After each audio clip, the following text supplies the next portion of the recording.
Bertemu kembali kita dalam pembelajaran akuntansi perbankan. Topik kali ini membahas tentang simpanan tabungan.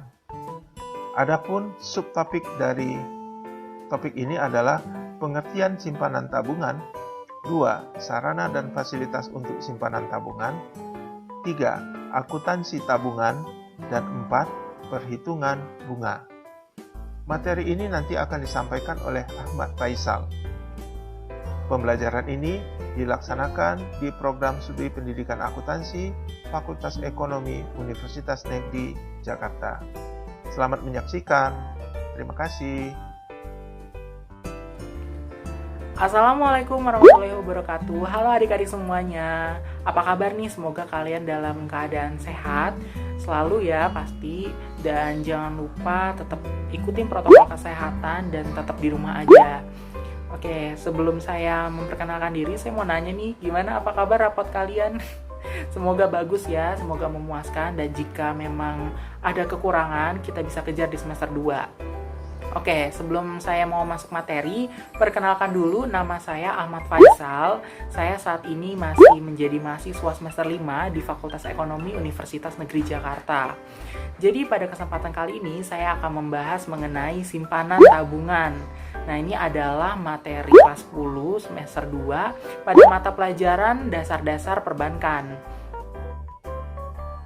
Ya, Kak, kenapa sih kok malah lagi libur kayak gini malah ngupload materi gitu? Ya nggak apa-apa, kalian juga sambil dicicil juga gitu, biar nggak terlalu keteteran nanti di semester 2. Nah, ini kalau tabungan mungkin kalian udah sering kali ya, mungkin kalian udah sering nabung mungkin di celengan kalian, atau mungkin nabungnya dengan orang tua kalian ya kan, satu rekening gitu, ataupun juga di SMK kalian mungkin ada juga bank mini gitu fasilitasnya. Oke, sebelum masuk materi, saya ingin kasih tebak-tebakan nih. Tebak-tebakannya apa sih sebenarnya? Tebak-tebakannya gampang banget. Kalian cuma nebak nih, saya ngasih ada beberapa tempat di salah satu bank. Nah, kalian tebak nih, bank apa aja sih yang kalian tahu gitu nih. Kita mulai ya sekarang ya. Oke, 1, 2, 3. Nah, nih, ayo, coba saya kasih waktu 10 detik deh. 10, 5, 1.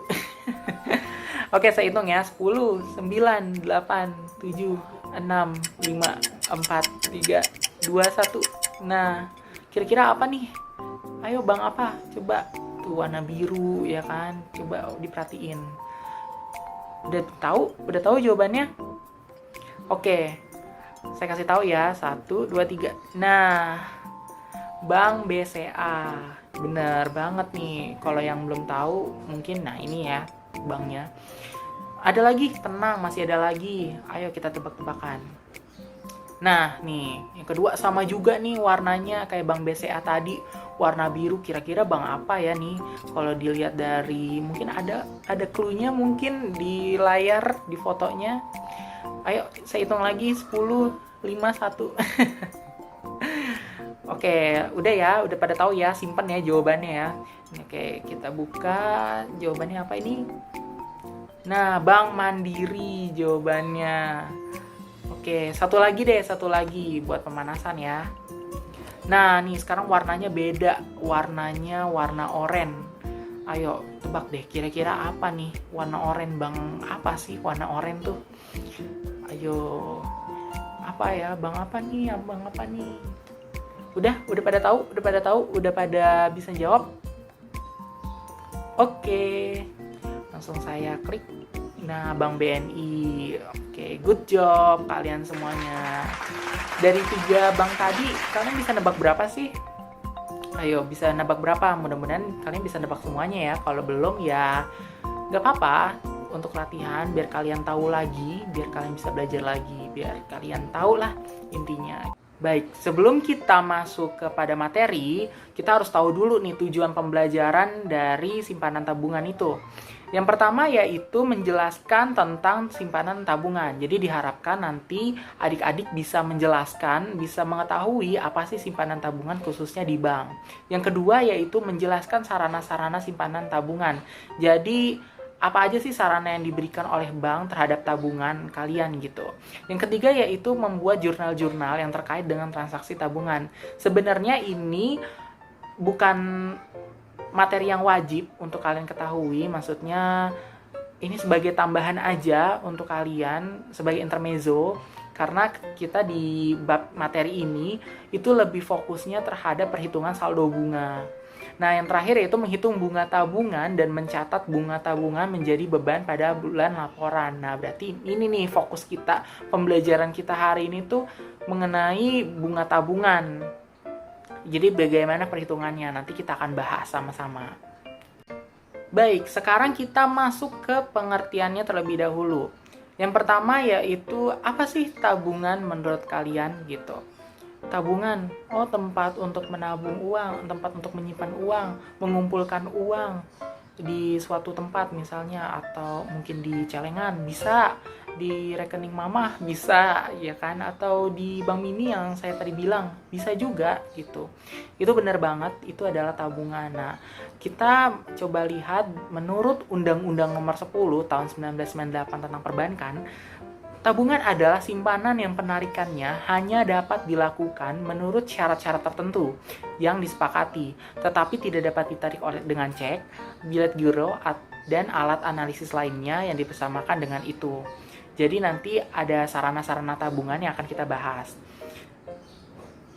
Kemudian kita masuk kepada tujuan. Nah, tujuan menabung di bank tuh apa sih gitu? Sebelumnya ini ada foto saya. Jadi saya dulu pernah sempat bekerja di bank juga. Jadi sedikitnya saya tahu mengenai bank.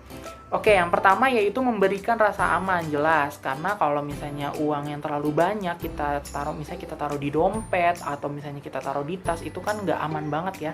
Nah, kalau kita taruh uangnya di bank itu kan memberikan rasa aman gitu. Jadi kalau kita kemana-mana nggak perlu repot bawa uang banyak-banyak atau kita tinggal di rumah kayak gitu. Yang kedua yaitu menarik tabungan dengan mudah. Karena tadi kan sarana-sarana yang akan diberikan oleh bank, coba deh kalian tahu nggak salah satu sarananya apa sih biasanya? Bener banget, ATM, kartu ATM ya, kartu ATM dengan ATM-nya gitu. ATM itu mesinnya, kartu ATM ya kartunya gitu.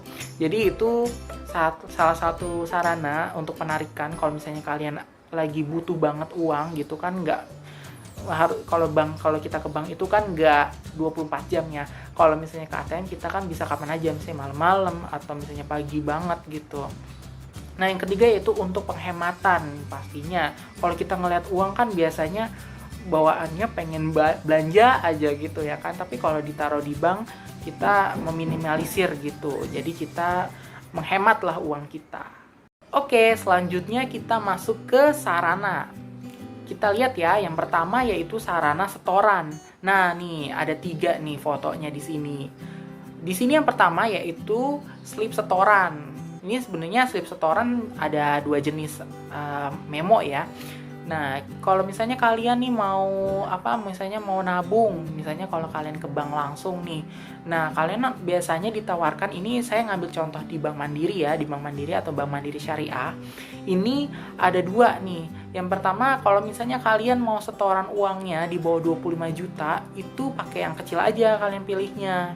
Kayak gitu. Jadi kalau kalian datang, misalnya nanti ditanya security mau setoran nih, oh iya berapa setorannya, saya mau setoran di bawah 25 juta, nanti pasti kalian dikasihnya yang kecil. Kalau misalnya kalian uangnya lagi banyak nih, mau setoran lebih dari 25 juta, kalian bisa pakai memo yang gede gitu. Kalau di Mandiri Syariah warnanya hijau, tapi kalau di Bank Mandiri yang konvensional itu warnanya biru.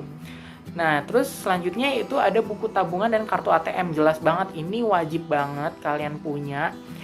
Kalau misalnya kalian mau setoran, biasanya sih bawa buku tabungannya nanti untuk dicetakkan gitu. Kartu ATM juga biasanya dibawa untuk bukti bahwa kalian penabungnya gitu. Lanjut, nah nih kalian udah pernah belum sih pakai ATM setor tarik gitu? Kalian pernah nggak nyoba-nyoba gitu misalnya, atau kalian sama ibu kalian atau sama ayah kalian gitu, misalnya males gitu mau ke bank gitu, setorannya pakai ATM setor tarik aja. Kalau misalnya belum pernah, ini adalah salah satu fasilitas yang diberikan oleh beberapa bank Setahu saya itu Bank BCA ada, Bank BNI ada, nih dan Bank Mandiri. Nah ini biasanya setorannya itu cukup di mesin ATM aja gitu, kalian masukin uangnya, nanti ada tuh di lingkaran ini, nanti tuh di kotak ini nanti kebuka gitu, nanti kalian masukkan uangnya. Biasanya hanya untuk nominal 50 dan 100 ribu aja. Selanjutnya yaitu kita masuk ke sarana penarikan. Nah, yang pertama itu ada buku tabungan dan kartu ATM. Nah, walaupun kalian mau penarikan di teller, kalian harus tetap bawa kartu ATM kalian, karena sekarang kebijakannya penarikan di teller tetap digesek nanti kartu ATM kalian.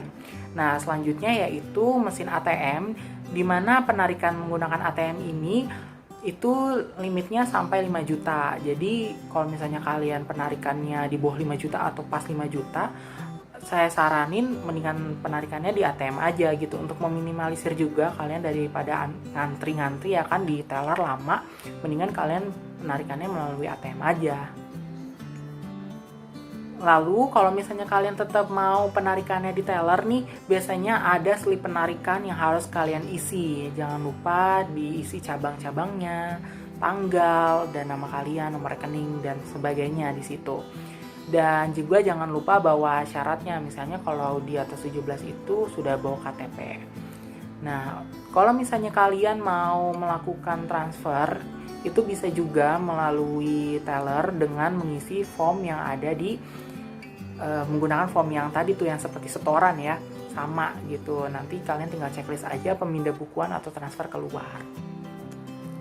Yang terakhir yaitu sarana transfer dan lainnya. Jadi kalau zaman sekarang nih, apalagi di masa pandemi, kita nggak perlu keluar-keluar gitu ya kan, cukup kalian pakai mobile banking atau net banking. Nah ini contohnya dari Bank Syariah Mandiri. Mobile banking ini mudah banget, biasanya kalian suka mau ngisi ShopeePay ya kan, atau mau ngisi GoPay, OVO ya kan, itu kalian cukup pakai mobile banking aja, itu udah mudah banget gitu. Jadi nggak perlu ke ATM lagi keluar rumah gitu ya kan, cukup di rumah aja kalian pakai handphone gitu, bisa ngecek ataupun mau transfer, mau belanja. Baik, selanjutnya kita masuk kepada akuntansi tabungan. Yang seperti saya awal bilang, sebenarnya untuk akuntansinya ini, pencatatannya ini tidak terlalu terfokus, karena kita fokus pada bab ini itu mengenai perhitungan saldo bunga. Tapi nggak apa-apa, sebagai kita anak akuntansi, kita harus tahu dong pencatatannya kayak gimana, gambarannya lah istilahnya kayak gimana. Yang pertama yaitu pembukaan tabungan. Nah, contohnya di sini pada tanggal 1 Oktober Karina membuka tabungan nih di Bank Mandiri dengan setorannya 5 juta. Nah, berarti perlakuan banknya yaitu kas di debit 5 juta dan tabungan Karina di kredit 5 juta. Kalian udah tahu kan kenapa sih kalau di bank itu kalau saldonya nambah itu jatuhnya ke kredit gitu? Karena bank ini menarik tabungan masyarakat, jadi makanya ditaruh di kredit kayak gitu.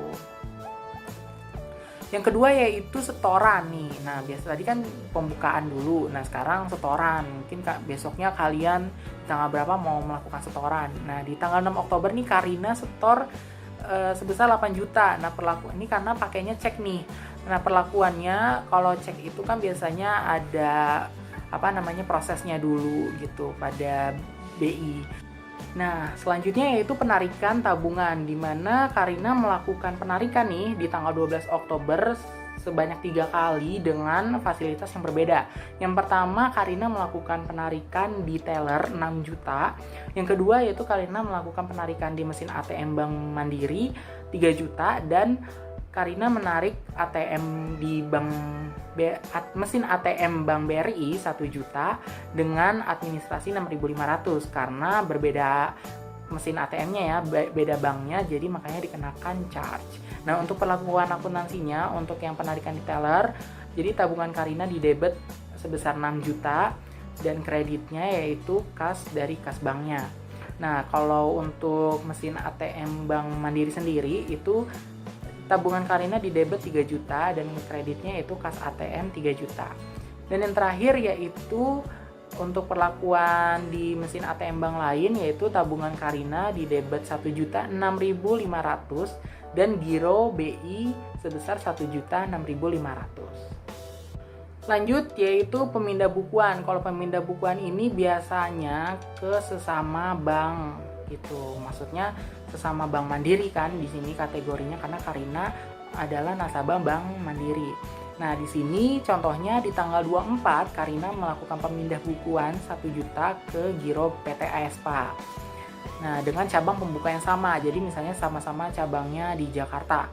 Nah, di tanggal 25 Karina memindah bukuan dananya 500.000 ke Gisel. Nah, tapi si Gisel ini punya rekeningnya itu cabang Bandung, tapi sama-sama Bank Mandiri. Nah, perlakuan yang pertama, untuk perlakuannya di tanggal 24 tadi tabungan Karinanya di debit 1 juta dan giro PT Aespa-nya bertambah 1 juta di kredit. Untuk tanggal 25 ada 2 perlakuan nih dari cabang Bandung dan cabang Jakarta. Untuk cabang Bandung, untuk pencatatannya itu tabungan Karina di debit 500.000 dan rekening antar kantor cabang Bandungnya di kredit 500.000. Serta di cabang Jakarta yaitu rak cabang Jakartanya di debit 500.000 dan tabungan Giselnya bertambah 500.000. Selanjutnya kita masuk ke transfer, di mana tadi perbedaannya dengan pemindah bukuan. Kalau pemindah bukuan itu sesama bank Mandiri, dan kalau misalnya transfer itu biasanya beda bank. Nah, contohnya di tanggal 26 itu Karina mentransfer 1 juta ke rekening Ningning, yaitu dia adalah nasabah Bank BCA dengan administrasinya 5.000 secara tunai. Jadi dia bayar administrasinya nggak dipotong di tabungan. Nah, yang kedua yaitu Karina mentransfer dana 1 juta ke rekening Bank BCA ke rekening Ningning dengan biaya administrasi 6.500. Nah, perlakuannya yang transfer ini tabungan Karina 1 juta dan giro pada BI-nya 1 juta serta kas tellernya nambah 5.000 dan pendapatan komisinya 5.000. Untuk yang transaksi di ATM, tabungan Karina berkurang 1.006.500 dengan rekening antar kantor cabang Jakarta 1 juta dengan pendapatan komisi transfernya 6.500. Selanjutnya yaitu perhitungan bunga. Nah, ini yang tadi saya bilang, perhitungan bunga ini kalian harus benar-benar perhatikan karena biasanya akan keluar di ujian. Oke, sekarang kita akan masuk. Sebelum kita menghitung, kita harus ketahui dulu metode-metode untuk perhitungan bunganya. Nah, di sini terdapat 3 metode dalam perhitungan bunga. Yang pertama yaitu dari saldo terendah. Jadi nanti kalian akan membuat laporan mutasi. Nanti bisa kalian lihat dari beberapa transaksi atau saldo mutasinya itu yang paling rendah itu berapa. Nanti kita pakai angkanya untuk perhitungan bunga. Yang kedua yaitu saldo rata-rata, di mana nanti dari total mutasi nanti kita akan bagi per transaksi. Ada berapa kali sih? Ada berapa transaksi yang kalian lakukan selama bulan dalam 1 bulan kayak gitu. Yang terakhir yaitu saldo harian. Nanti kita hitungnya per harian, nanti ada kategori-kategorinya kayak gitu. Nanti kita akan bahas. Kita langsung masuk ke ilustrasi nih, di mana di sini ada soal. Jadi Karina lagi contohnya. Jadi ini adalah transaksi yang dilakukan oleh Karina selama 1 bulan, yaitu pada bulan Oktober di tahun 2020. Dari ada setoran, penarikan, transfer masuk, dan lainnya nih.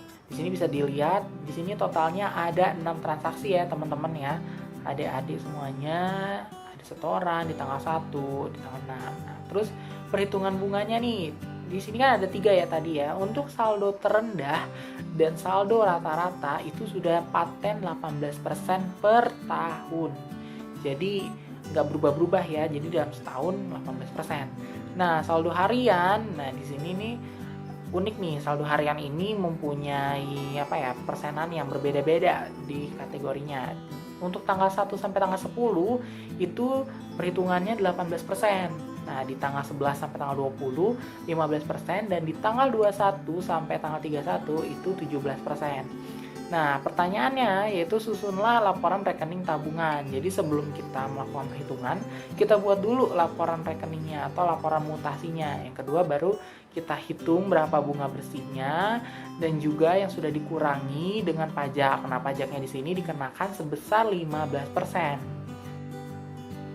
Yang pertama kita jawab dulu dari laporan buku tabungan. Nah, di sini sudah saya buat Jadi kita pertama kali sebelum kita melakukan perhitungan, kita buat dulu laporan rekening tabungannya, yaitu transaksi-transaksinya nih. Kayak seperti ini, ada tanggal, ada jenis transaksinya, debitnya berapa, kreditnya, dan saldonya. Jadi ini hampir sama kayak buku besar ya modelnya gitu. Jadi ada debit, ada kredit, ada saldo gitu. Jadi kalian masukin tadi setorannya berapa, 5 juta. Kan tadi kalau setoran masuknya ke kredit ya, untuk kalau misalnya di perbankan gitu, dan kalau misalnya ada pengeluaran atau penarikan itu masuknya ke debit. Ini bisa ya kalian hitung sendiri, 5 terus nanti setorannya 8, berarti bertambah saldonya 13 juta, dan kalau misalnya ada penarikan berarti maka saldonya berkurang kayak gitu. Yang pertama kita masuk ke saldo terendah nih. Kita hitung dulu. Kalau tadi yang dibilang saldo terendah kayak gimana sih? Saldo yang paling kecil nilainya ya dari semua saldo yang ada gitu. Nah, di sini kita klik dulu, maka perhitungannya yaitu bunga 18% dikali 3 juta dibagi 12 bulan. Nah, kenapa 3 juta? Nah, kita lihat nih di laporan mutasinya. Nah, bahwa dari saldonya nih, dari 6 transaksi, dari 6 tanggal ini, yang terkecil itu saldo ada di 3 juta. Nah, kalau yang terbesar di 13 juta nih. Maka 3 juta ini kita pakai sebagai perhitungan untuk menghitung bunga tabungan. Nah, dibagi 12, kenapa? Karena kan tadi 18% per tahun. Nah, sekarang kita ingin menghitung hanya 1 bulan aja, maka kita bagi 12. Maka jawabannya 45.000 nih untuk bunganya. Nah, tadi kan juga dikenakan pajak 15% dari bunganya. Berarti 15% dikali 45.000 sebesar 6.750. Maka bunga bersihnya kita kurangi, yaitu sebesar 38.250. Nah, saldo yang pertama tadi mudah kan caranya. Nah, kita masuk ke saldo rata-rata. Tadi saldo rata-rata masih ingat nggak? Saldo yang dilihat dari total saldo dibagi berapa transaksinya. Nah, nih di sini kita hitung dulu total saldonya nih dari tanggal 1 sampai tanggal 31. Tadi ada 5 juta, 13 juta, 3 juta. Ini totalnya 44 juta dibagi transaksi. Nah, ini transaksinya ada berapa? Ada 6.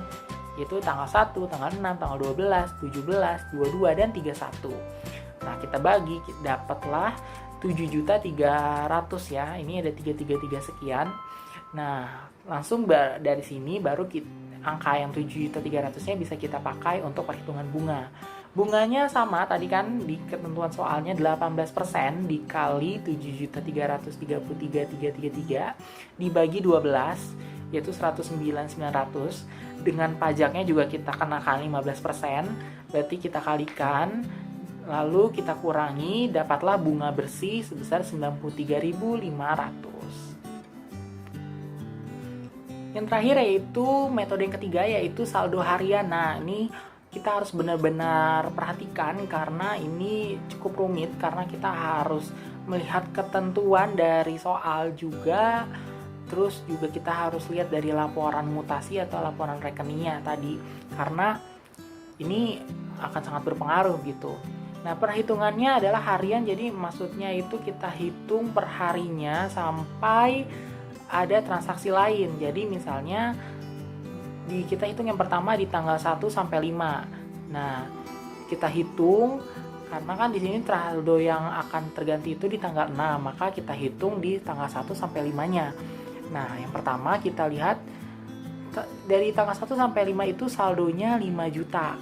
Nah, perhitungan bunganya kita lihat dari yang ketentuan soal untuk tanggal 1 sampai tanggal 10 itu 18%. Maka kita pakai bunganya yang 18%. Maka 18% dikali 5 juta dibagi, karena ini saldonya harian, maka kita bagi 365 hari gitu. Dan kita kali lagi berapa hari dari tanggal 1 sampai tanggal 5, yaitu 5 hari.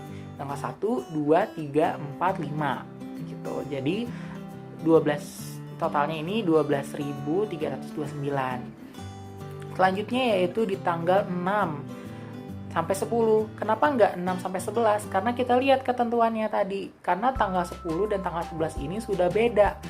bunganya, maka kita hanya hitung sampai tanggal 10 aja. Jadi di tanggal 6 sampai 10 kita pakai bunganya yang 18% dengan saldo 13 juta sama dibagi 365 dan kita hitung harinya 6 sampai 10 berapa hari? 5 hari. 6, 7, 8, 9, 10 gitu. Berarti Rp32.055. Dan di tanggal 11 kita hitung sendiri nih. Berapa persenannya? 15%. Kita kali dengan saldo 13.000 karena dia tanggal 11 ini masih masuk kategorinya di tanggal 6 ya. Kita bagi sama 365 dan dikali 1 hari karena tanggal 11 aja.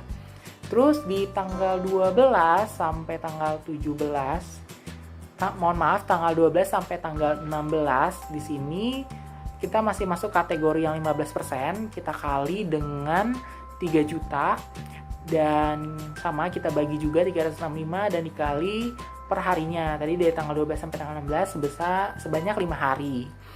Dan di tanggal 17 ini kayak tadi kita nggak hitung sampai tanggal 21, tapi kita hanya hitung sampai tanggal 20. Kenapa? Karena ketentuannya tanggal 20 dan tanggal 21 itu berbeda persenannya. Kalau sampai tanggal 20 itu 15%, dan di tanggal 21 udah beda nih 17%. Maka kita hitung hanya di tanggal 17 sampai tanggal 20, 4 hari yaitu 15% dengan saldo yang 10 juta. Dan di tanggal 21 bunganya 17% dengan dikali 1 hari. Yang terakhir yaitu di tanggal 22 sampai dengan tanggal 30. Yaitu sama 17% karena kategorinya 17% dikali 5 juta. Lihatnya dari saldo ya teman-teman ya. Terus dibagi 365 dikali 9 hari. Jadi dari tanggal 22 sampai tanggal 30 itu 9 hari. Dan yang terakhir di tanggal 31 kita hitung sama bunganya 17% karena dia masuk kategori yang ketiga.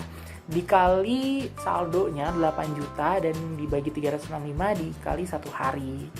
Nah, sudah selesai nih perhitungannya. Lalu kita jumlahkan. Kita jumlahkan dapat 101.672.000. Dan juga jangan lupa dihitung juga pajaknya 15% dikali dari total bunga yang tadi sebesar 15.251, maka bunga bersihnya yaitu 86.421. Baik, pelajaran kita hari ini selesai. Segitu dulu dari saya karena intinya nih untuk perhitungan saldo sebenarnya mudah untuk dihitung, mudah banget asal kalian fokus dan mau belajar. Ini sebenarnya nggak terlalu sulit asal kita fokus karena tadi di perhitungan yang saldo harian ini kita benar-benar harus melihat dari saldo dari laporan mutasi dan di ketentuan soalnya gitu. Sekian dari saya, mohon maaf apabila saya masih ada kurang jelas atau masih ada salah-salah kata. Terima kasih, sampai jumpa. Wassalamualaikum warahmatullahi wabarakatuh. Berikut merupakan referensi yang saya gunakan untuk materi pelajaran kita pada video kali ini.